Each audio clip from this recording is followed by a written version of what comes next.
Bismillahirrahmanirrahim. Assalamualaikum warahmatullahi wabarakatuh. Salam sehat bagi kita semua. Salam sejahtera untuk guru-guru hebat. Perkenalkan, saya Mega Fitriani, Sarjana Pendidikan, calon guru penggerak SMK Lingua Prima Angkatan 8. Dengan fasilitator Ibu Heni dan pengajar praktis saya Ibu Reni Eprianti. Baiklah, pada kesempatan kali ini saya akan memaparkan kesimpulan dan refleksi pemikiran Ki Hajar Dewantara pada modul 1.1 koneksi antar materi.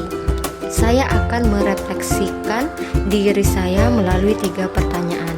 Yang pertama, apa yang saya percaya tentang murid dan pembelajaran di kelas sebelum mempelajari modul 1.1?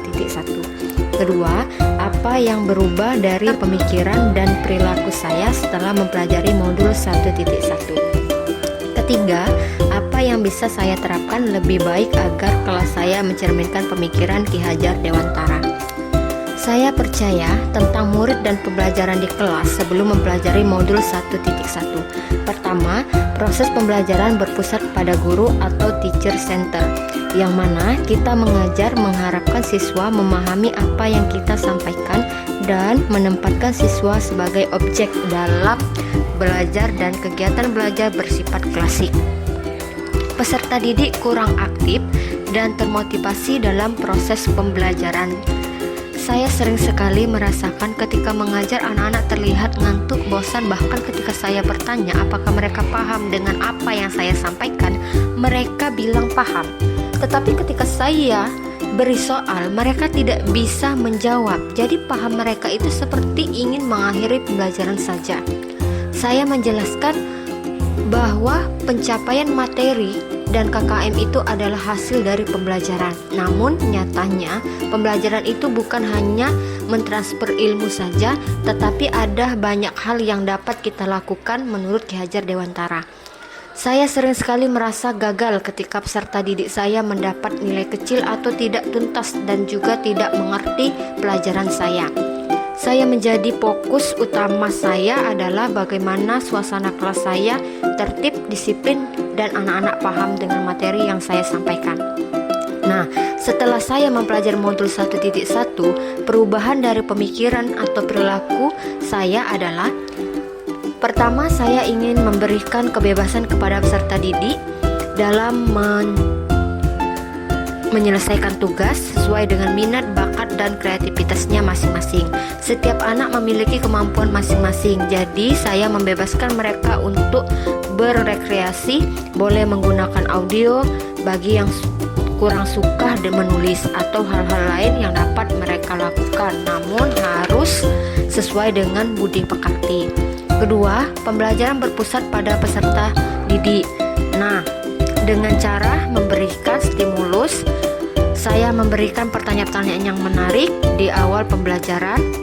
Saya juga memberikan ice breaking supaya mereka tidak bosan, dan juga saya menggunakan media-media pembelajaran yang menarik sehingga anak tertarik untuk belajar dan ada semangat dalam pembelajaran.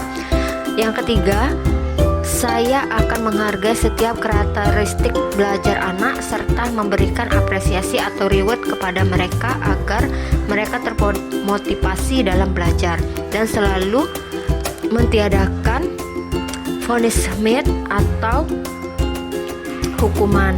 Dengan begitu saya akan memerdekakan peserta didik dalam belajar. Jadi mereka belajar bukan lagi karena paksaan atau tekanan, namun belajar dengan hati bahagia. Kemudian mengapa harus memberikan reward atau apresiasi?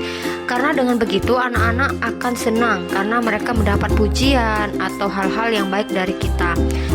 Dan anak-anak lain juga akan termotivasi untuk mendapatkan reward dan apresiasi seperti temannya lakukan.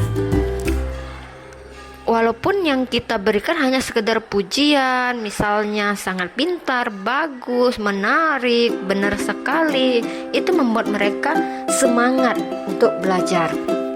Keempat, pembelajaran yang kreatif dan inovatif. Salah satunya memberikan games yang menarik. Yang sudah saya coba itu menggunakan games dari Canva Kahoot dan juga Quizizz atau kuis-kuis lain yang sehingga mereka semangat dan bahagia dalam mengikuti pembelajaran saya, sehingga proses pembelajaran menjadi santai tapi serius dan menyenangkan.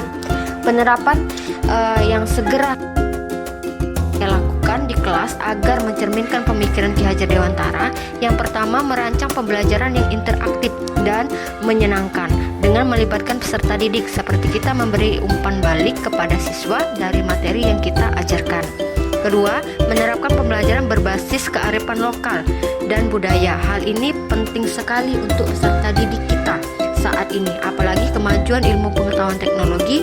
Banyak sekali anak-anak yang sudah hilang budayanya atau nilai-nilai budayanya. Nah, di sini kita bisa menerapkan materi kita terhadap kehidupan sehari-hari mereka, kearifan lokal dan budi pekerti yang ada di daerah mereka atau di daerah kita. Ketiga, menerapkan konsep merdeka belajar dan mengintegrasi setiap pembelajaran dengan pencapaian profil pelajar Pancasila. Kita mengarahkan anak untuk menjadi anak yang berakhlak mulia, tenggang rasa, tolong menolong, kerjasama, dan kreatif, serta kebernikaan global dan bernalar kritis. Saya mencoba merancang proses pembelajaran saya agar mencerminkan konsep belajar merdeka ini. Jadi anak-anak ini merasa bahwa mereka merdeka, tidak ada paksaan dalam pembelajaran. Keempat, pembelajaran yang juga mengutamakan aspek budi pekerti dengan kita mengajarkan ketika mereka masuk kelas atau ruang lainnya, kita selalu mengajarkan untuk mengucap salam, menyapa ketika berpapasan dengan siapapun, membuang sampah pada tempatnya, dan bertanggung jawab kepada pekerjaan-pekerjaan yang telah diberikan, misalnya piket kelas, piket umum, dan lain sebagainya. Yang kelima, tidak lagi menuntut tetapi menuntun. Hal ini sebagai guru kita menerapkan pola asa, asu, asi, serta bagaimana memberikan keselamatan dan kebahagiaan kepada peserta didik. Yang terakhir, pembelajaran yang sesuai dengan kodrat alam dan kodrat zaman. Di sini sesuai juga dengan pemikiran Ki Hajar Dewantara bahwa kodratnya setiap anak itu adalah bermain. Ini kita terapkan bagaimana caranya kita membuat suasana kelas itu menyenangkan, menarik perhatian mereka, membuat mereka semangat belajar. Maka dalam pembelajaran itu kita selipkan games yang menarik atau hal-hal lain yang buat mereka semangat. Ketika mereka lesu, bosan, ya kita ajak mereka ice breaking. Ada yang ingin saya sampaikan, itu kesimpulan. Ada kesimpulan bahwa banyak hal dari dasar pemikiran Ki Hajar Dewantara yang sangat baik yang harus segera kita terapkan di proses pembelajaran kita di sekolah. Contohnya, anak-anak itu tidak terlahir seperti kertas putih yang kosong, lalu kita seenaknya menggambarkan dan memberikan warna kepada mereka.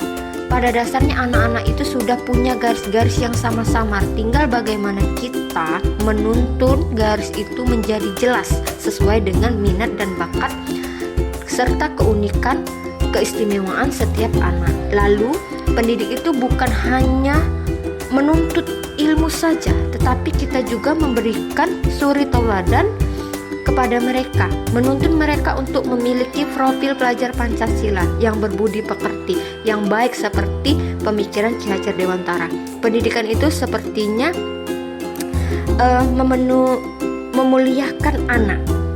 Itu memuliakan anak menurut saya. Oke, terima kasih. Hanya ini yang dapat saya sampaikan. Lebih dan kurang saya mohon maaf apabila ada salah kata dalam penyampaian ini. Saya Mega Fitriani, Sarjana Pendidikan, mengakhiri dengan wassalamualaikum warahmatullahi wabarakatuh.